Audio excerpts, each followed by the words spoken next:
Verið sæl. Í þessu myndbandi ætla ég að fara yfir dagatalið í iPod-unum.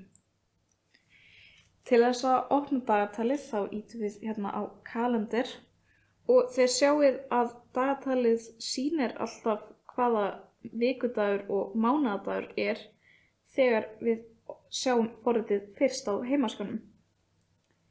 Þegar við smellum á dagatalið þá opnast skjár sem ætti ekki að vera mjög ósvipaður þessum. Við sjáum hér efst er stika sem sýnir okkur day, week, month og year og þá getum við valið það til að sjá hvernig við viljum skoða dagatalið okkar. Ég ætla að velja mánuðinn. Hér getum við séð að þetta er bara hefðbundið dagatal sem við getum skoðað. Við getum einnig bætt við viðburðum inn á dagatalið okkar með því að ýta á plúsinn hér efst í hægra horninu. Hér getum við sláð inn titilinn á viðburðunum. Ég ætla að kalla hann vinna. Við getum sláð inn hvaða staðsetning það er.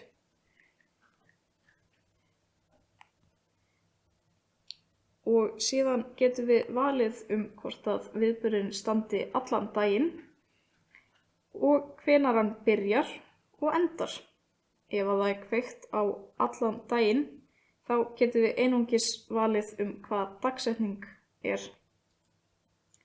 En ef við veljum það ekki þá getum við valið bæði dagsetninguna og tímasetninguna. Ég ætla að segja að þetta sé hérna 31. júlí klukkan 10. Og síðan getum við ýtt á ends til að merkja hvenær viðburðurinn er búinn. Ég ætla að segja að hann sé búinn 13 eða 1. Við getum ýtt á repeat ef við viljum endurtaka þennan viðburð. Ég ætla að segja að hann endurtaki sig í hverri viku. Og síðan getum við einfaldlega ýtt hérna á add. Og við sjáum að viðburðurinn bætist við inn í dagatalið okkar. Og af því ég valdi endurtekningu, þá bætist hann við á hverjum degi. Við getum einnig séð þetta ef við veljum okkur day, week eða month eða year, jafnvel, hérna efst. Og þá getum við séð nánari upplýsingar hvaða tímum viðburðurinn er.